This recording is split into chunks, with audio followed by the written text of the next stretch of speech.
আমি আশা কৰিছিলোঁ যে আমি বিৰোধী ঐক্যমঞ্চই অসম সন্মিলিত মৰ্চাই যদি একেলগে নিৰ্বাচন খেলিলোহেঁতেন তেতিয়াহ'লে আমি 4টা বিধানসভা সমষ্টিত জিকিব পৰা অৱস্থাত আছিলোঁ।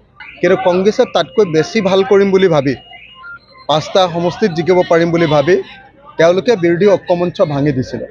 দুৰ্ভাগ্যৰ কথা যে কংগ্ৰেছৰ এই অহংকাৰৰ কাৰণে কংগ্ৰেছৰ এই ভিত্তিহীন যিটো স্থিতি ল'লে তেওঁলোকে সেই স্থিতিটো লোৱাৰ কাৰণেই আজি অসমত বিজেপিয়ে অগ্ৰগতি লাভ কৰিছে।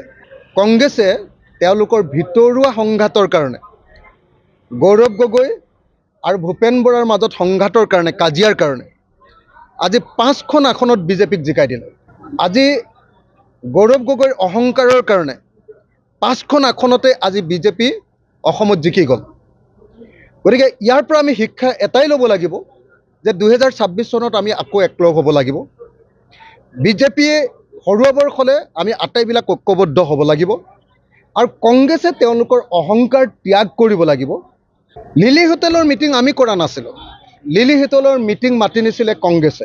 মই গৌৰৱ গগৈক সুধিব খুজিছোঁ যে সঁচাকৈ জিতেন্দ্ৰ সিং ডাঙৰীয়া আৰু ভূপেন বৰা ডাঙৰীয়াই যি বিৰোধীৰ ঐক্যমঞ্চৰ মিটিং পাতিছে তাত গৌৰৱ গগৈৰ সঁচাকৈ সমৰ্থন নাই নেকি? নাম্বাৰ 1। মই এই মুহূৰ্তত ভূপেন বৰাক সুধিব খুজিছোঁ, ভূপেন বৰা ডাঙৰীয়াই উত্তৰ দিয়ক আমাক যে ভূপেন বৰা ডাঙৰীয়া, গৌৰৱ গগৈ ডাঙৰীয়াই কৈছে যে লিলিত যি মিটিং পাতি আছোঁ এই মিটিং ব্যৰ্থ হৈছে।